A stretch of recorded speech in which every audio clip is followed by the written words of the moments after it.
Alright guys, what's going on? Finally the last war of season 26, and we're facing Made in Brazil. At this point in the season, everyone was super burnt out, and I'm still kind of burnt out on last season, which is why it's taken me so long to upload it. That and the fact that I was really sick. So we're going to go ahead and take a look at their map. I think as we know at this point, there's not a ton to say about any of these fights. Most of them are going to be done with the same champions. It's going to be like Quake. For me, it'll be Omega Red. A lot of like easy Magneto fights, a couple of tricky Ghost fights, a lot of Apocalypse fights. I mean, there's really just not a ton to say about most of these placements. I was really hoping that Kabam would do more than just update a defensive tactic to make it harder to use Quake for some fights, but it doesn't look like they're going to be doing that. So looking around, a lot of the trickier nodes again can just be quaked. If they can't be quaked, Magnetoed, you know, like the Iron Man Infinity War, that's just a Magneto fight. Yeah, and then a Terrax boss. So I think last time we used magic, and this time around Taters used cable. So if you have like Horseman Cable, so if you guys haven't seen his video, go check it out, it's kind of funny. So we're going to be using same team as last time, Omega Red, Magneto, and Sabretooth, and I'm just trying to go for my second perfect season in a row. I don't think it's ever been done before. So yeah, that's just kind of what I'm trying to accomplish here, and keep my streak alive too. At this point, I'm trying to get to 200, like a 200 streak. So Yellowjacket here is a metal defender. Made in Brazil is an alliance that I'm pretty sure we usually beat in war. And it's just a 5-star, so I'm going to use Magneto here. Block to the special one. I don't think I had the spacing to evade it. And you can see that he shuts off a lot of the...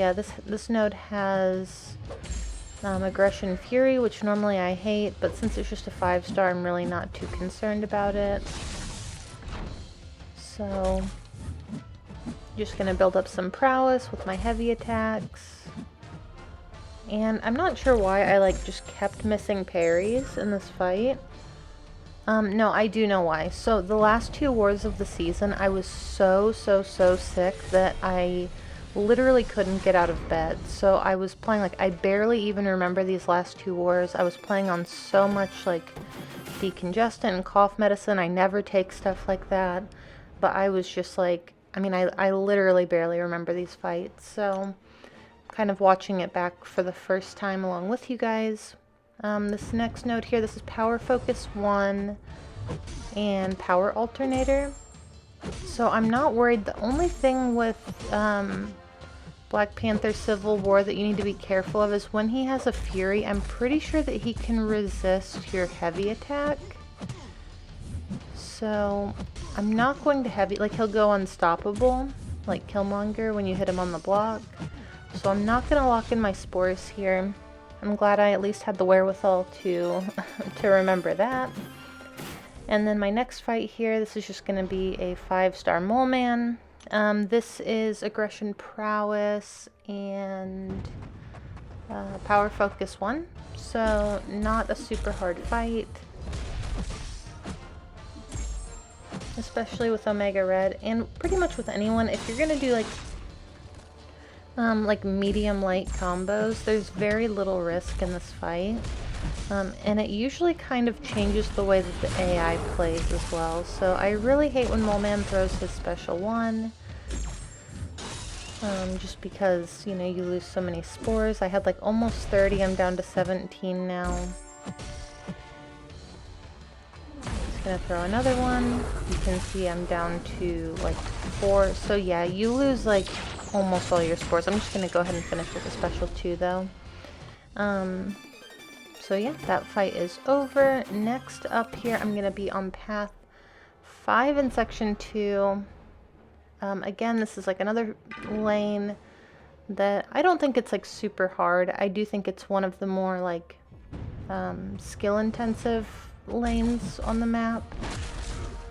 And so Magneto should have a pretty decent chance to parry this guy.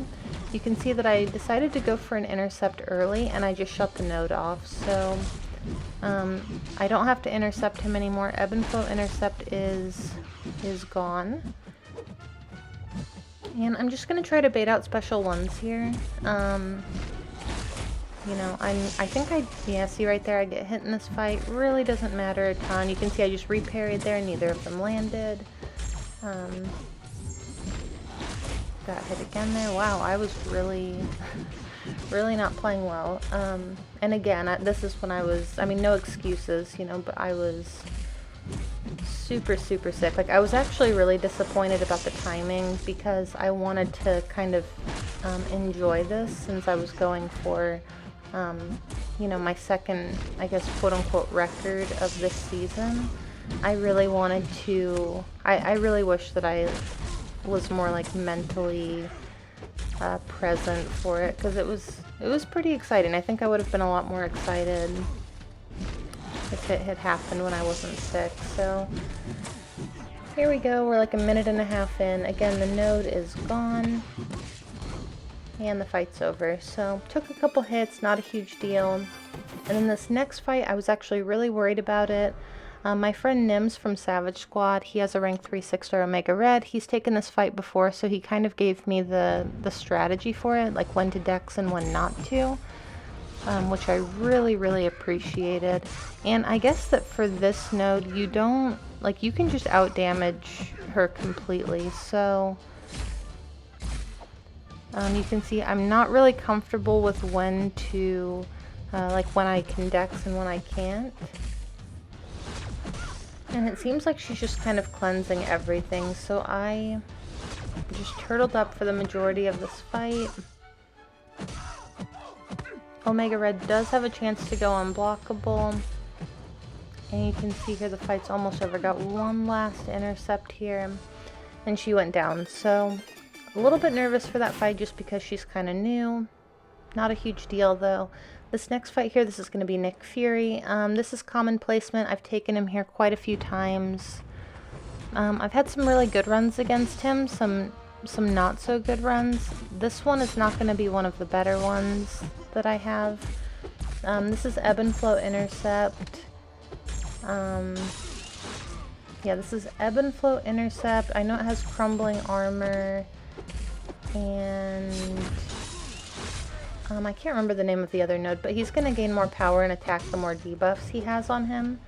So when I lock in my degen, I just have to be kind of careful about his power. Right there, I was super, super late locking in my spores there for that heavy attack. Again, like, you know, I think my brain was just functioning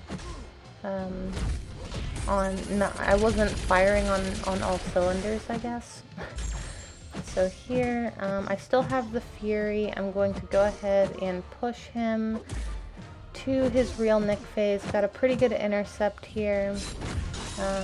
Unfortunately, I did lose a lot of my spores from that mishap with the heavy attack. Gonna bait out a special 2 from him. And yeah, get another intercept. Throw a special 3, and that fight should be over. So, you know, definitely not the best run that I've had against this guy, but pretty good. You know, I mean, I did get some intercepts off. I wasn't just, you know, fighting him with an extra 60% health, basically.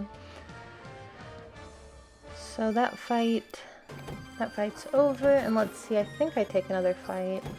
I do. Okay, this is going to be my last fight of the season. If I solo this fight, it'll be a second perfect season in a row. It's going to be a rank 3 6-star Thor Ragnarok, and this node is, I was kind of worried just because Omega's special attacks have so many hits on them that I wanted to be really careful here. So just take as many blocked hits as I need to. I'm going to try to kill him without needing to throw a special attack, but you can see I didn't get my spores quite as high as I would have liked to. so I'm only going to do heavies from here on out. And he's taking a pretty good amount of damage here, which is good. Right there I hit him. I probably shouldn't have done that. Gonna hit him again, and that's just for spacing. Like I felt like I couldn't get parries here. So finally lock in the spores. And it's also really hard not to intercept this guy. So here we go. I have 3 more hits that I can work with if I need to. Gonna go ahead and drop the special 2 and that fight's over. So really not too bad. Not the easiest war I've ever had. Definitely not the most challenging war I've ever had. But yeah, so that puts my stats at this season 193 fights in a row without dying. If I solo my first fight of the next season that we're counting, it will... I think I'll be the first person ever to have a streak run for 4 seasons, which is either kind of impressive or kind of unimpressive depending on how you look at it, just because I'm not taking a ton of fights during seasons, but that's okay. Either way, we ended up losing this war. We died 5 times. Pretty good war for us, but you can see that Made in Brazil, a team that, again, I'm pretty sure we normally beat them. I've said that before and gotten some backlash because I was wrong. But I'm pretty sure that we usually beat these guys. They only died 3 times, so good war to them. That is gonna be the end of the season. Next up is gonna be the rewards opening. I didn't record it live. Again, super sick, so I didn't have a voice. I just recorded it, so I did some commentary over that, and I'll go ahead and post that next. But anyway, thank you guys so much for watching, and I will see you in the next one.